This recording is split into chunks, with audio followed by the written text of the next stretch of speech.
because I'm assuming the bonus money we are getting is the end goal being the reorganization. Sure. And you know, the read these. Yes, you're exactly right. And that's a little bit different look, a little more emphasis on reorganization than there had been a few years ago. And I think the incentive for those functional, those shared positions like in some administration and transportation were another way to say, you know what, we'll help you get there, but consider reorganization as kind of your end run in this thing. That's kind of what the state codes are reading, right? Yeah. I mean, what your state is. If you read the reorganization manual, it talks a lot also about schools under 300, and if you're partnered with someone, they won't let two schools reorganize that will have a population of under 300 students. So if we were each 120 coming together to reorganize, can't do it. There's no funding for it, and there's no reorganization because they're just saying those aren't viable schools if they're under 300. In their mind, the legislature has said that number is that low a number for reorganization is 300 or above. So what options does that give them? They have to find a third school to go with? I would imagine. Or whole grade share forever. One-way share rather than two-way sharing. Now, another question kind of on the same lines. If we did reorganize and don't say that I want to do that right now because I think we should walk before we run, is there a lot more incentives to totally reorganize? That's a question. It's not that I'm for it or against it or anything. No. And that's the question I said to you. If you ask me very much that's about that piece know. of it, I can't find the person that's kind of the reorganization person at the Department of Ed, hasn't been at work.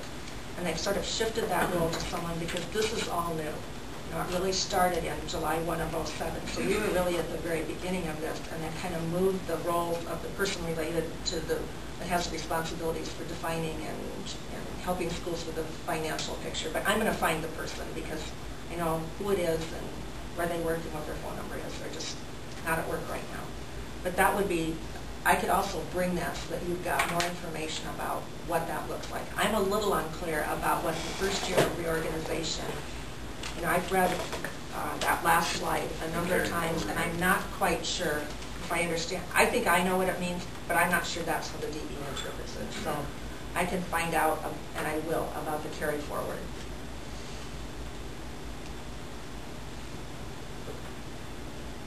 I guess to me it looks like they're dangling a carrot for 3 years, and after 3 years you're done.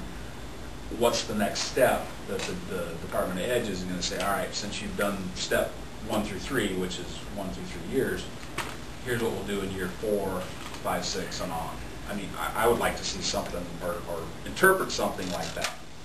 And like, again, that was just a question because I think our sharing is doing great right now. I'm not a proponent of reorganization at this point. It's just some questions.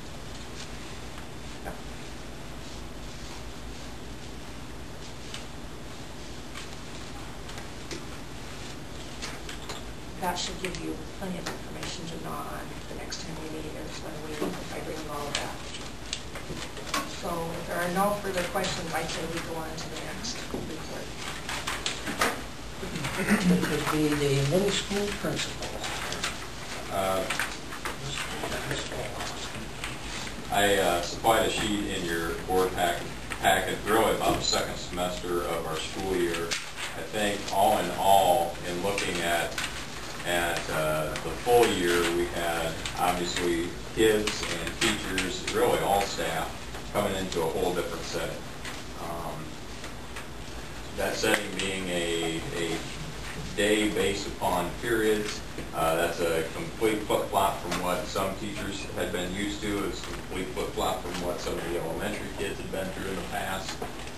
So there was a lot of shifting, a lot of change that went on. Mindsets tend to be a little bit different from elementary teachers to teachers who are used to a 7-12 set.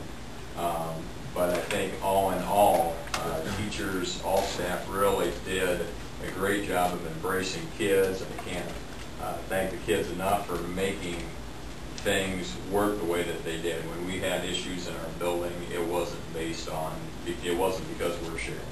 It was because that's what happens in schools.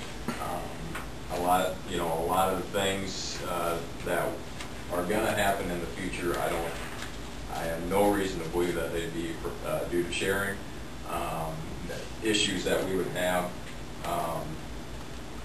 I think the big thing for us is to just continue what we're doing, improve what we're doing, making it smoother, making it deeper, and making it better. Obviously, we'll continue to grow as all schools do.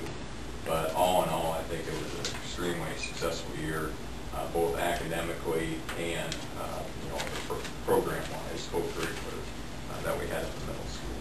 So, and obviously we've talked at various board meetings about a lot of different things as the school year went along. So, if you have any questions about the middle school, what's happened, where we're going, please ask. I know a couple times at the meetings you talked about your concern about, I understood to be a concern about student failures, and about maybe, that maybe even looking at getting an alternative middle school or something like that.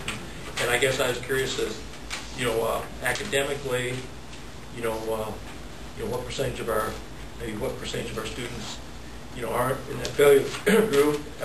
If we look at, I don't know if we've shared that, we tested basic skills scores or anything like that, and how you feel that showed your students doing, and maybe if there's any areas that need some attention or that they're going real sweet. I think we're addressing some of that through our credit recovery, or our course recovery that we're going to be implementing this fall, and we've talked about that. That'll be a 7th and 8th grade program that'll be instituted into the middle school. There's a lot of questions there that I think I don't know if I can hit absolutely everything that you've asked there or get exactly to the point of what you're looking for, but I think that's one of the things that is going to help. I think a big part of that is reaching kids. It's engagement in that classroom, and that's when I mentioned CORI instruction. That's one of the centerpieces of CORI instruction. Is just because you walk into a classroom and see kids doing something, and they might be doing something together in that classroom, doesn't mean that they're engaged. It's a matter of, okay, how does this impact me? How does this relate to me? So that's one of the things that we're going to continue to work on as well, to get, is to get those kids engaged to what they're learning, to learn more in depth through inquiry. And I think that will help out, that will be a piece of that whole puzzle that you're asking. Thanks. Any other questions? Andy? Now let's move on to Mr. Litter.